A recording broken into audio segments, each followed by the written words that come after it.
নবীজি বলছেন নারী জাতির নসিবে আল্লাহ রাব্বুল আলামিন একটা ব্যাধি লিখে দিয়েছেন। সেই ব্যাধিটার নাম হলো ভালো বাংলাতে ঋতু।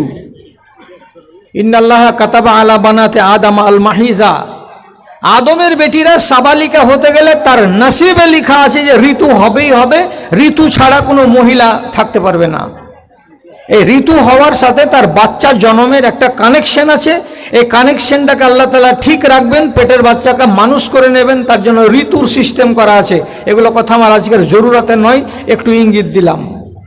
আরবের মানুষেরা রাত 12টার সময় যদি জানতে পেরেছে যে আমার স্ত্রী এখন ঋতুবতী, যদি জেনে নিয়েছে রাত 12টার সময় ঠান্ডা রাত্রিতে, ওই টাইমে স্ত্রীকে লাত মেরে বিছান থেকে আলাদা করে দিয়েছে। এই নাপাক মেয়ে ছেলে, তুই আমার কাছে কেন থাকতে পারবি না, কেন নিচে নাম।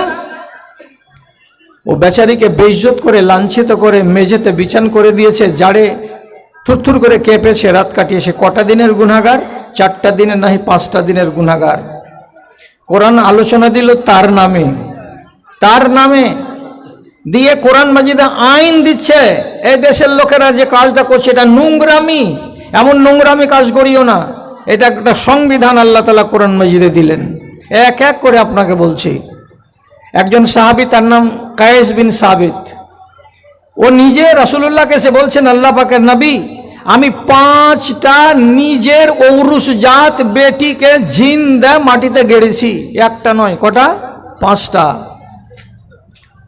নিজের ঔরুস জাত কন্যা সন্তানকে কন্যা হলো বলে কেউ মাটিতে গেড়ে দেয়? এত বড় কেউ বর্বর দুনিয়াতে আছে? একটা দিল, 2টা দিল, 5টা মেয়েকে জীবন্ত অবস্থায় কবরে ভরে দিয়েছে। এর মতো লোক আর দুনিয়াতে তখন ছিল না তা নয়, আরো ছিল। এই অসভ্য বর্বরতার বিরুদ্ধে রব্বুল আলামিন কোরআন মাজিদে আইন দিলেন। আমি বলছি আস্তে আস্তে, তাহলে আইন এটারও উপরে এলো। আবার আপনাকে বলছি, মৌলানা সাদেক সাক্ষী বুখারী শরীফের 2য় খণ্ডে একদম সহিহ হাদিস বর্ণিত হয়েছে মা আয়েশা থেকে। জাহিলিয়াতের যুগের একটা বিবাহ আলোচনা করা হচ্ছে, ওইখানে আছে 4টা। একটাকে আমি আলোচনা করছি, 3টাকে রহিত। কি? কোনো মানুষের যদি বেটি বাড়িতে সাবালিকা হয়েছে, তাহলে সেই ভদ্রলোক ব্যাগে রুটির ছাতু বেঁধে নিয়ে বোতলকে পানি করে নিয়ে 4 গ্রামে 5 গ্রামে খবর দিয়ে বেরিয়েছে, চিৎকার করে বেরিয়েছে, ও গ্রামের লোকেরা, পাড়ার ছেলেরা, আমার বাড়ি হচ্ছে শঙ্করপুর মধ্যপাড়া, এখানে আমার নাম এই, আমার বাড়িতে আমার একটা মেয়ে সাবালিকা হয়েছে, আমি মেয়ের বিবাহ দিব, তোমরা যদি বিবাহ করতে রাজি থাকো তো আমার বাড়ি এসো জানুয়ারি মাসের 22 তারিখে। এই করে যখন চারিদিকে হুলিয়া করে দিল, ঠিক ওই তারিখে 7টা 8টা 9টা 10টা ছেলে এসে জমা হবে ওই বাড়িতে। প্রত্যেকটা ছেলেকে মেয়ের বাবা সুযোগ করে দেবে যে তুমি আমার মেয়ের কাছে গমনাগমন করো, শারীরিক সম্পর্ক কায়েম করো। 10টা ছেলে শারীরিক সম্পর্ক কায়েম করবে, সারাটা দিন যাবে, সারাটা রাত যাবে, তাদের ডিউটি শেষ, বাড়ি চলে যাবে। 10 মাসের মাথায় ওই মহিলার পেট থেকে একটা বাচ্চা ভূমিষ্ঠ হবে। এই বাচ্চাটা কার? তখন সেই যুগের মেডিকেল অফিসারকে আরবিতে বলে কায়েফ। একটা লোক সে দেশে ছিল ওই রকম, তাকে ডেকে নিয়ে এসে বলতো, আর আবার ওই এলাকায় খবর দিয়ে বেড়াতো, অমুক ছেলে তুমি যে গেছিলে এত তারিখে আমার বাড়ি এবং আমার মেয়ের সঙ্গে মেলামেশা করেছো, আজকে আমার মেয়ের পেট থেকে একটা বাচ্চা ভূমিষ্ঠ হয়েছে, তুমি আজকে পরীক্ষাতে উত্তীর্ণ হবে কি হবে না, আমার বাড়িতে হাজির হও। যে 10টা ছেলে গমন করেছিল ওই মহিলার সাথে, তারা এসে আবার হাজির হবে, গোল করে বসবে। বসার পরে মেডিকেল অফিসার বাচ্চাটাকে কোলে করবে, হাতে করবে, করার পরে বাচ্চার চোখের ভ্রুগুলোকে দেখবে, নাকগুলোকে দেখবে, ঠোঁটগুলোকে দেখবে, রঙগুলোকে দেখবে, হাতের নখগুলোকে দেখবে। আর এই 9টা 10টা ছেলের দিকে নজর দিয়ে দেখে শেষের বেলায় কোনো একজন ছেলের বীর্য থেকে বাচ্চাটা পয়দা হয়েছে, তার ভ্রূণ থেকে একটা ছেলে 10 জনের মধ্যে থেকে চিহ্নিত করে দিয়ে তার কোলে বাচ্চাটাকে এমনি করে তুলে দিবে, আর দেওয়ার পরে বলবে বাচ্চা হলো তোমার, আর বাড়িতে যে মহিলা আছে এই মহিলা হলো তোমার স্ত্রী, বাকি আর এই 9 জনের এখানে দরকার নাই, তোমরা নিজের বাড়ি চলে যাও। আপনি বলুন, আমার মেয়েটা সাবালিকা হয়েছে, তার জন্য একটা ছেলের দরকার স্বামী হিসাবে, তো তাহলে বাকি 9 জন ছেলে আমার মেয়ের সঙ্গে তারা শারীরিক সম্পর্ক কায়েম করলো কেন? আমি নিজে বর্বর এবং আমার সমাজটা বর্বর, এবং যারা এগুলোকে সমর্থন করছে তারাও বর্বর। এরা অসভ্য জাতি, এদের ভেতরে সভ্যতা বলে কোনো জিনিস নেই। কানুন দিচ্ছেন আল্লাহ রাব্বুল আলামিন, ওখানেই কানুন আলোচনা হয়েছে, কিন্তু বুখারী শরীফের হাদিসের ভেতরে। আমি আস্তে আস্তে আপনার কাছে এগিয়ে আসছি। হযরতে মুগীরা বিন শুবা রাদিয়াল্লাহু তাআলা আনহু যেদিন ইসলাম কবুল করছেন, তো ইসলাম কবুল করার আগে উনি 13টা মানুষকে মার্ডার করেছেন, করার পরে ইসলাম কবুল করেছেন। কি ভাবছেন আপনি? একটা মানুষকে মেরে দেওয়া চারটিখানি কথা হলো? তিনি ঈমান কবুল করার আগে কত বড় আসামি, 13খানা মানুষকে মার্ডার করেছেন, তারপরে ঈমান কবুল করতে আসছেন। জি, আমি আরো বলছি, হযরতে আবু যর গিফারি রাদিয়াল্লাহু তাআলা আনহু যেদিন মক্কায় এলেন, আসার পরে নবীজির কানে খবর গেল যে একটা লোক ইসলাম কবুল করবে। বাড়ি কোথায়? তো বাড়ি গিফার বংশে। গিফার বংশের নাম শোনা মাত্রই নবীজি মুখটাকে এমনি করে ভেঙচিয়ে দিয়ে বললেন, গিফার বংশের লোক এসেছে, গিফার বংশের লোক এসেছে ঈমান কবুল করতে। কেন নবীজি এমনি করে মুখ ভেঙচালেন? একটি মাত্র কারণ ছিল, গিফার বংশের লোকেরা সবাই ছিল লুটেরা, সবাই ছিল রাহাজান। এরা রাস্তাকে আলগে মানুষকে ছিনতাই করত, মানুষের জীবন মেরে দিত, আর সম্পত্তিকে ছিনিয়ে নিয়ে তারা নিজেরা রাজ করত। একটু জানে দ্বিধা হতে না, একটু তাদের মনের ভেতরে এইরকম সংকোচ হতো না যে মানুষটাকে মারলাম কেন, তার সামানগুলো কাটলাম কেন, তার জীবনকে বিপন্ন করলাম কেন। তাহলে পুরো বংশটাই ছিল এই কাজে। চিন্তা করেন তো, তাহলে এই মানুষগুলো সে যুগে কেমন ছিল? এই সমস্ত মানুষগুলো যদি এই হালাতে থাকে, আর এই হালাতে যদি এরা মরে যায়, সোজা সোজা বাংলাতে কথা বলছি, প্রত্যেকটা মানুষ জাহান্নামের লোকড়ি। এরা জাহান্নাম ছাড়া এদের ভাত নাই। আরো বলছি, ইনি একটা সদর, এখানকার না হন কিন্তু অন্য মাদ্রাসায় সদর ছিলেন, ইনি সাক্ষী। হাদিস ঠিক না বেঠিক কথাগুলো তার দ্বারাতে প্রমাণ পাওয়া যাবে। আরবের মাটিতে দুজন লোকের নাম আসছে, যে দুজন লোক জাহেলিয়াতের যুগে মদ পান করেননি এবং ইসলাম কবুল করার পরেও মদ পান করেননি। বাকি একটাও লোকের নাম পাওয়া যায় না যে লোকটা মদ পান করেনি। সব মদখোর মদখোর মদখোর মদখোর। কার নাম বাদ যাচ্ছে? তা আবু বকর সিদ্দিক রাদিয়াল্লাহু তাআলা আনহু, ইনি জাহেলিয়াতের যুগে মদ পান করেননি, এবং হযরত উসমান গনি রাদিয়াল্লাহু তাআলা আনহু, ইনি জাহেলিয়াতের যুগে মদ পান করেননি। তাহলে বাকি লোকগুলো মদে ডুবে।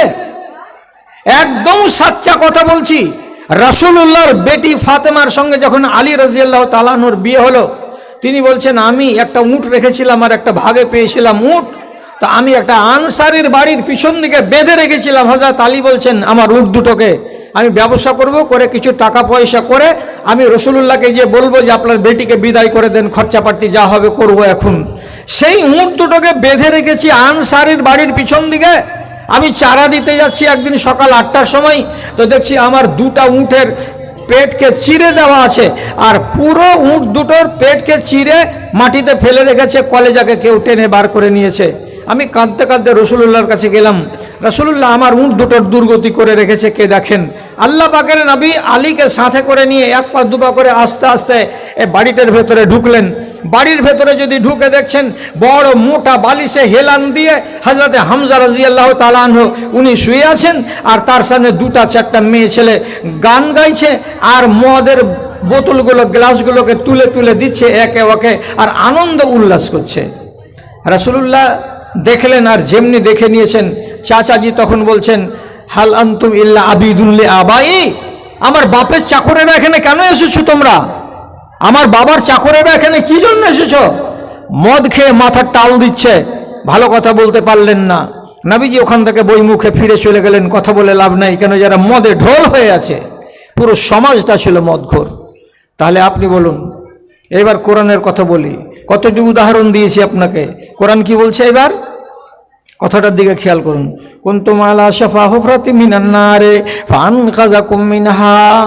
হে আরব দেশের লোকেরা, তোমরা সবাই জাহান্নামের কিনারায় দাঁড়িয়েছিলে, আর একটা ধাপ যদি তোমরা এগিয়ে যেতে তাহলে জাহান্নামে পড়ে যেতে, তোমাদের জীবনটা বরবাদ হয়ে যেত।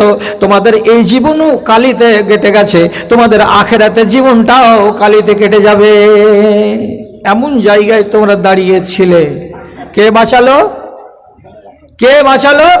তো আল্লাহ নিজেই বলছেন ফান কাযাকুম মিনহা, তো ওইখান থেকে তোমাদেরকে বাঁচিয়ে দিলাম। কার দৌলতে দিলাম? কোরআনের দৌলতে দিলাম। কার দৌলতে বাঁচালাম? এই নবীর দৌলতে বাঁচালাম, তোমরা বেঁচে গেলে। খালি কি বেঁচে গেলে কথা বলতেই বেঁচে গেলে না, রাসূলুল্লাহ একটা একটা একটা করে কানুনগুলো মানুষকে বুঝালেন, বুঝিয়ে বুঝিয়ে বুঝিয়ে বুঝিয়ে যে ব্যক্তি নিজের বিবিকে রাতের বেলায় ঋতুবতী হওয়ার কারণে লাঞ্ছিত করে ফেলে দিয়েছিল, তার নামে কোরআনে আয়াত এলো, ইয়াসআলুনাকা আনিল মাহিজ কুল হুয়া আযান ফাতাজিলুন নিসা। আল্লাহ রাব্বুল আলামিন বিধান দিলেন, এইভাবে বেইজ্জত করো না, এইভাবে নারীদেরকে বেইজ্জত করা চলবে না। রব্বুল আলামিন আয়াত দিলেন, ওয়াইজাল মাউউদাতু সুইলাত বিআইয়ি যামবিন কুতিলাত, কিয়ামতের দিন তোমাকে আসামি করে খাড়ো করা হবে।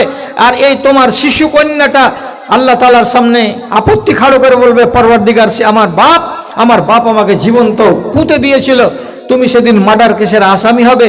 আর যারা মার্ডার কেসের আসামি হবে, রব্বুল আলামিন বলে দিয়েছেন, মান কাতালা মুমিনান মুতাআম্মিদান ফাজাযাউহু জাহান্নামা খালিদান মুখাল্লাদা, অনাদি অনন্ত কাল ধরে জাহান্নামের আগুনে জ্বলতে হবে। যখন এই বিধান এলো, তখন সেই দেশের লোকেরা বলছে না, আর এইভাবে মেয়ে সন্তানকে কবর দেওয়া চলবে না। তারা নিজেকে রুখে নিল। যখন আল্লাহর পক্ষ থেকে কানুন নেমে এলো, মদ পান করো না, এটা হলো শয়তানের কাজ, এখান থেকে বিরত থাকতে হবে। যখন এই বিধান নেমে এলো রাসূলুল্লাহ সাল্লাল্লাহু আলাইহি সাল্লামের মাধ্যমে, যে সমস্ত লোকগুলো ছিল মদখোর, তারা আস্তে আস্তে আস্তে আস্তে মদখোরিকে বন্ধ করে দিল। আরবের সমাজ থেকে মদ উঠে গেল। কিসের দ্বারাই উঠলো? কোরআনের দ্বারাই উঠলো।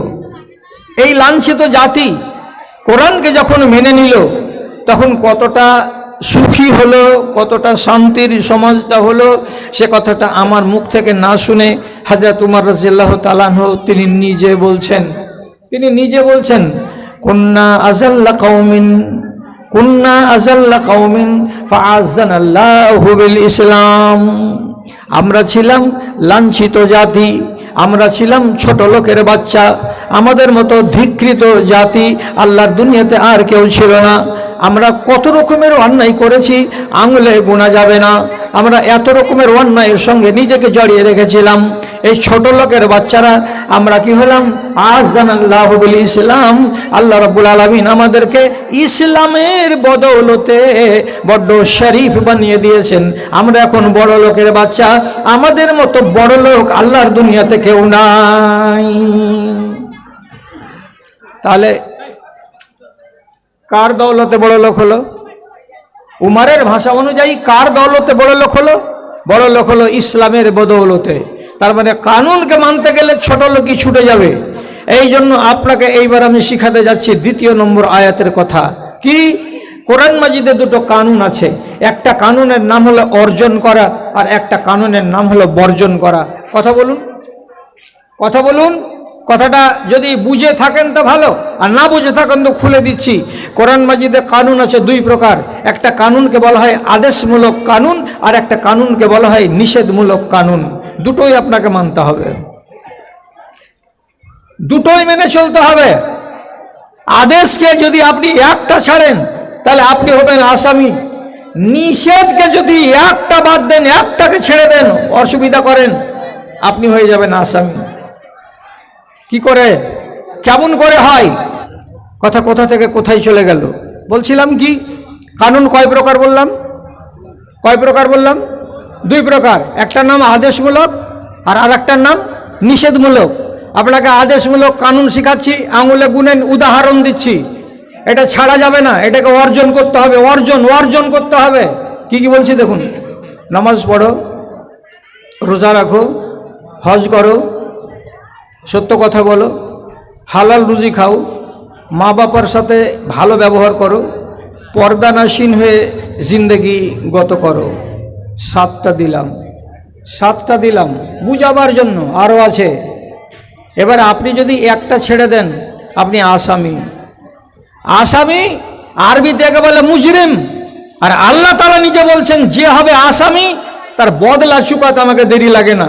ওয়া ইন্না মিনাল মুজরিমিনা মুনতাকিমুন, আমি সেই আসামির বদলা কেমন করে চুকাতে হয় তা আমার জানা আছে। আদেশমূলক কানুন 7টা উদাহরণ দিলাম। নিষেধমূলক কানুন আপনাকে উদাহরণ দিচ্ছি। চুরি করবে না, ডাকাতি করবে না, রাহাজানি করবে না, মদ খাবে না, সুদ খাবে না, ব্যভিচার করবে না, নারীরা বেহায়া হয়ে মাঠে ঘাটে চলবে না, মিথ্যা কথা বলবে না। 8টা দিলাম, একটা যদি না মানেন আপনি আসামি হতে গেলে সাজা হবে, আজকে হোক, এ দুনিয়ায় হোক, আর না হয় আগামী জীবনে আপনাকে আখেরাতে হোক, সাজা নিতে হবে, রেহাই পাবেন না। আসামি কেন বললাম এবার আপনি বলুন, আমি বলবো না, আপনার মুখ থেকে জবাব শুনবো, আপনার মুখ থেকে কথার উত্তরটা নিব। আপনি শুনছেন আমার কথা না শুনছেন না? আল্লাহ রব্বুল আলামিন ইবলিস এবং যত ফরিস্তা ছিলেন সবাইকে ডেকে বললেন, তোমরা আদমকে একটা সিজদা করে দাও। সমস্ত ফরিস্তারা সিজদা করে দিল, একমাত্র ইবলিস শয়তান সিজদা করলো না।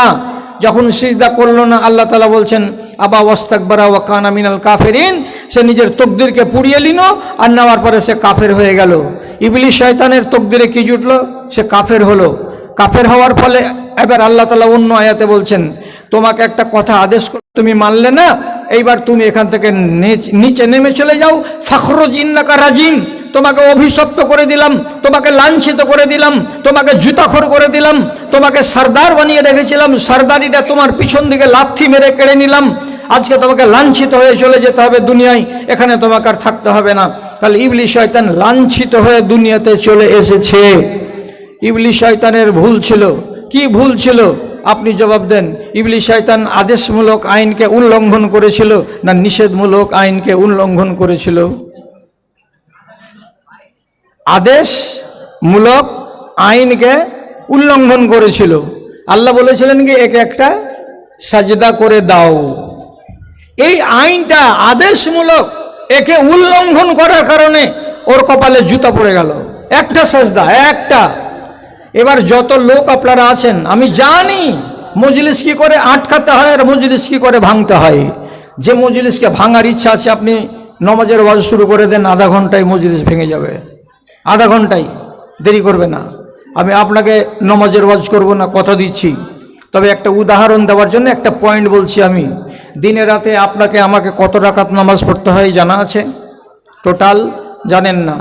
12 রাকাত সুন্নাতে মুআক্কাদা, 17 রাকাত হলো ফরজ, টোটাল কত হলো? 29 রাকাত। আর আহলে হাদিসদেরকে কমসে কম 1 রাকাত কি পড়তে হয়? বিতর। টোটাল নামাজ কত হলো? 30 রাকাত। 30 রাকাতে কটা সাজদা আছে? 60খানা সাজদা আছে। আমাকে অন্তত পক্ষে 60খানা সাজদা প্রতি 24 ঘন্টায় আল্লাহ তাআলার নামে দিতে হয়। এবার আপনাকে জিজ্ঞেস করে বলছি, ইবলিস শয়তান যদি একটা সাজদা, সেটা আল্লাহর নামে ছিল না, সম্মানের সাজদা ছিল আদমকে, একটা সাজদাকে ছেড়ে দেওয়ার কারণে আল্লাহ তাআলা বললেন ফাখরুজ ইন্নাকা রাজিম, তুই বেরিয়ে যা, তুই জুতাখোর, তুই ঝাঁটাখোর, তুই লাঞ্ছিত। একটা সাজদা হজমে সে যদি জুতাখোর হয়ে যায়, এবার আপনি বলুন যারা নামাজ পড়েন না 60খানা সাজদাকে হজম করে আপনি কি খোর হবেন? লেখেন কাগজ খুলে। আপনাকে বলতে হবে, আমি কেন বলবো? আপনি কি আমার জাত নন? আপনি কি মুসলমান নন? যে মানুষটা আল্লাহর একটা কানুনকে উল্লঙ্ঘন করবে সে লোকটাকে আসামি বলা হবে। আপনি আসামি না আসামি নন, এখানে কটা আসামি আপনারা নিজেরাই জানেন। আপনাকে আর একটা কথা বলছি, আমার দিকে তাকান, কথাগুলোকে বুঝতে চেষ্টা করুন। খালি আগার বাগার কথাকে শুনে নেবেন আর 3টা 4টা করে আমি এদিক ওদিক থেকে টেনে এনে আপনাকে কবিতা শোনাবো, ওইটা অভ্যাস আমার নাই। আমি কোরআন হাদিস পড়া লোক, আপনাকে আমি যা বলবো এই কোরআন হাদিসেরই কথা বলবো। রব্বুল আলামিন আদমকে আর তার স্ত্রীকে বলেছিলেন, তোমরা দুজন জান্নাতের বাগান ঘুরে বেড়াও, আর যাহা ইচ্ছা জাগে, যেখানে যাওয়ার ইচ্ছা জাগে সেখানে যাও আর সেখানে খাও, ঘুরো, কিন্তু এই গাছটার নিকটে যেও না। ওয়ালা তাকরাবা হাযিহি শাজারাতা, এই গাছটার তলাতে যেও না, ফল খাওয়া অনেক দূরের কথা। 15টা দিন গত হলো না, আদম আর হাওয়া ঘুরতে ঘুরতে ওই মোটা গাছটার তলায় চলে গেলেন।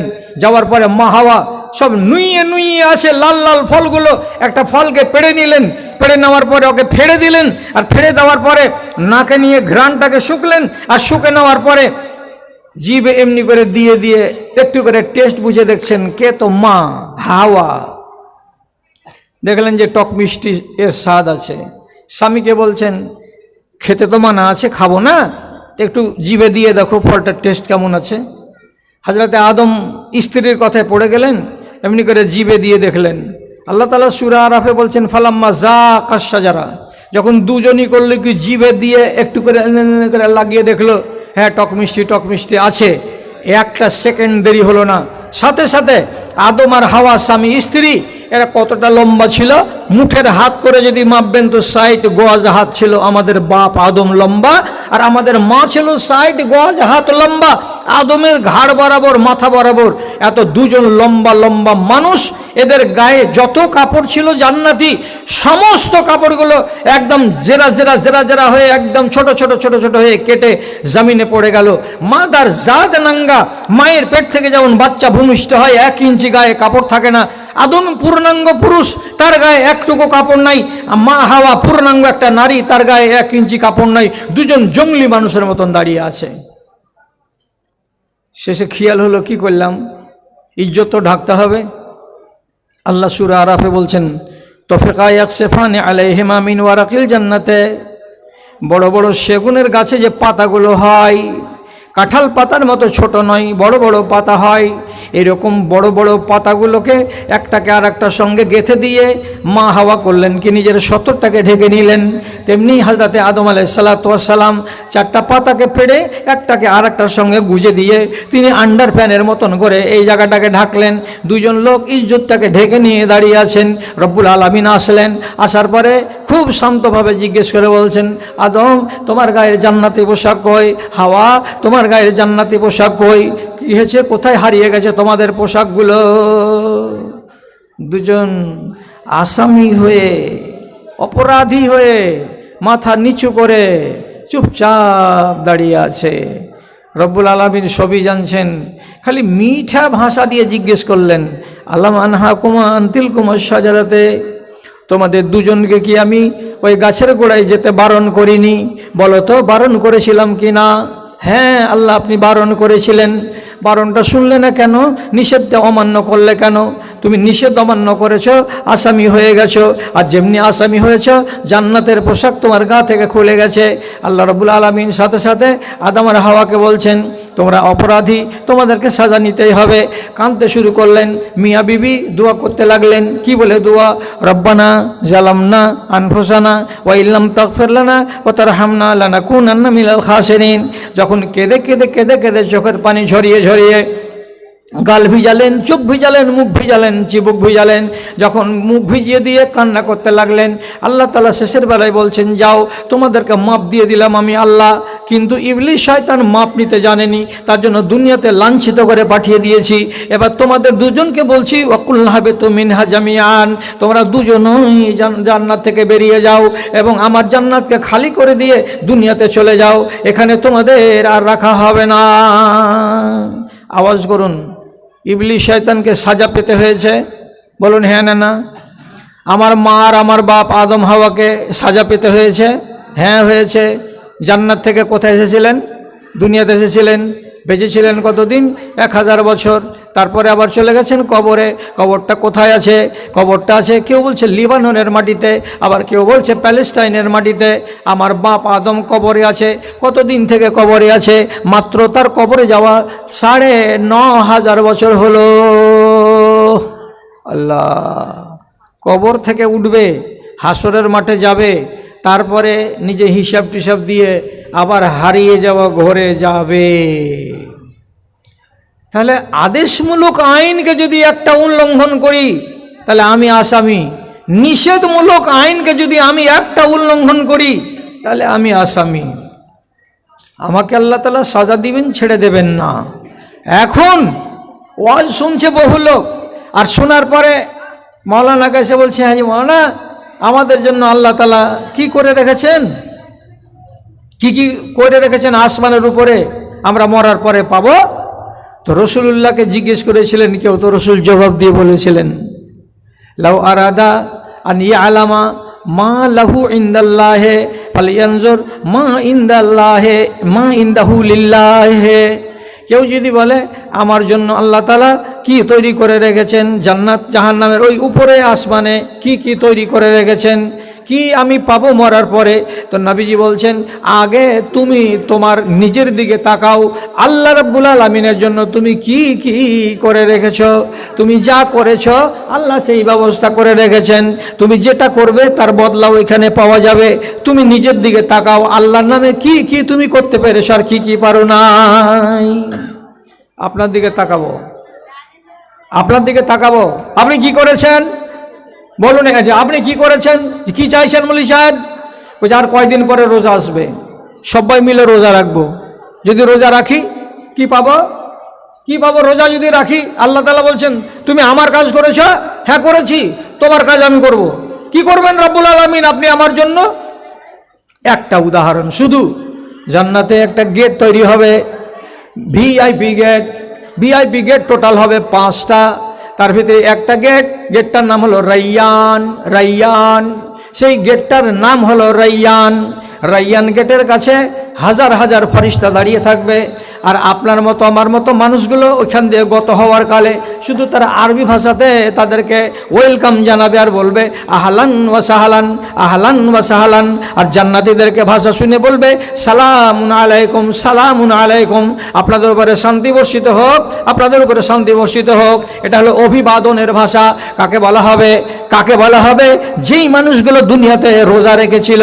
রোজাদারের জন্য জান্নাতটাকে নির্দিষ্ট করা আছে, যারা রোজা রাখেনি তারা ওই জান্নাতের মুখ দেখতে পাবে না। তাহলে আপনি রোজা করলে আপনার জন্য একটা ব্যবস্থা আছে। আল্লাহ তাআলা নবী কি বলেন? যা করবে আল্লাহর জন্য পাল্টা দিবে আল্লাহ তোমাকে।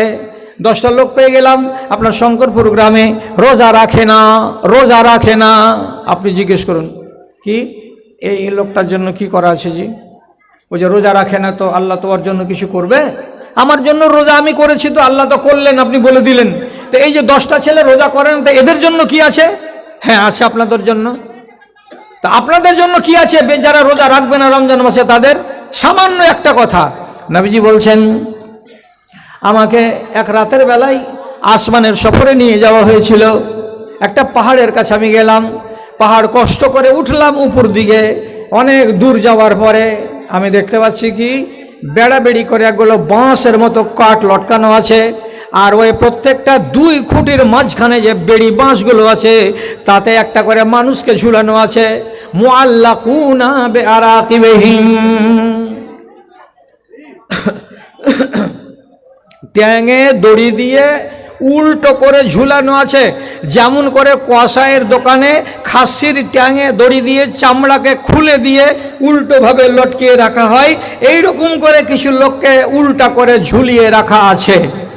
আর তাসিলুদ্দিমা ও মিন ফামিহিম ওয়া আনফিহিম, ওদের নাক দিয়ে লাল লাল পানি ঝরে ঝরে পড়ছে, মুখ দিয়ে লাল লাল পানি এবং রক্ত ঝরে ঝরে পড়ছে। সারাদিন সারা রাত, সারাদিন সারা রাত ট্যাঙে দড়ি দেওয়া অবস্থাতে যারা ঝুলছে। আমি জিজ্ঞেস করলাম, জিবরিল এ লোকগুলা কারা, কিসের জন্য এদেরকে এই সাজাটা দেওয়া হয়েছে? আমাকে জিবরিল বললেন, হাউলা ইফতারুনা ফি রমাদানা, এই লোকগুলো হলো সেই লোক যারা রমজান মাসে দিনের বেলায় পাঞ্চাবাত, যারা দিনের বেলায় রমজান মাসে খানা খেত, যারা দিনের বেলায় রমজান মাসে মুখে তিরঙ্গা ভরে দিয়ে চাকার চাকার করে চিবিয়ে চিবিয়ে বেড়াতো। এই সমস্ত বদমাশগুলোকে এইভাবে উল্টো ঝুলানো আছে। কি শিখলেন? আপনি যা করবেন সে ব্যবস্থা আল্লাহ তাআলা ওখানে করে রেখেছেন। এখানে 20-30টা লোক বলছে আমরা ওইরকম নমাজ ছাড়া লোক নই, আর আমরা ওই রকম রোজা ছাড়া লোক নই। আল্লাহ হেফাজত করিও। নিশা ছাড়ার লোক কয়টা আছেন? যদি বলি যে হাত তুলে দেখান তো শরম লাগবে আপনাকে, শরম লাগবে আমাকে। নিশা ছাড়া, নিশা করে না এমন কটা লোকে মজলিসে পাবো, আমার ভেতর কাঁপে যখন এই কথাটাকে আমি বলি। নেশাখোর লোকের সংখ্যা এখনকার জামানাতে 97টা। ঝুঠা না চাচা? আপনি বলবেন এবার। বলছি কেন এতটি কেন গুনলে? 97 কেমন করে হলো? যারা বুড়া বাবজি আদি যুগের, ওরা খৈনি খায়, খৈনি খেতে খেতে অজুখানাতে গিয়ে এমনি করে কলসাতে হাত ভরে পচা খৈনি ফেলে দিয়ে তারপরে বিসমিল্লাহ বলে অজু বানাই। 100টাতে 10টা বুড়া বাবজি পাওয়া যাবে। কবরের টিকিট হয়ে গেছে, এখন কনফার্ম হয়নি, ওয়েটিং লিস্টে আছে, কবে যাবে, মঙ্গলবার নাহি বুধবার, এখনো খৈনি খাওয়া ছাড়েনি। প্রত্যেকটা গ্রামে 10টা করে পাবেন। আর 20টা লোক পাওয়া যাবে এরকম, যারা চোং থেকে ঢালে আর ঢালার পরে গিলে। এই সংখ্যাটা নগণ্য নয়। মুসলমানদের গ্রামে গ্রামে বাড়িতে বাড়িতে কেউ ওপেন আর কেউ লুকিয়ে লুকিয়ে মদখোর সেজে বসে আছে। মদ না খেতে গেলে ওর ঘুম হয় না। এরা হলো অরিজিনাল মদখোর, এরা 1 নম্বর। এই মদখোরের কথা হাদিসে আছে যে মদ পান করার পরে তার 40 দিনের নমাজ কবুল হবে না। 40 দিনের নমাজ কবুল হবে না। তাহলে নমাজ ছেড়ে দিই, আরাম নয়। নমাজ পড়ে হাজিরা দিতে হবে, সওয়াবটা লিপিবদ্ধ হবে না। আর যদি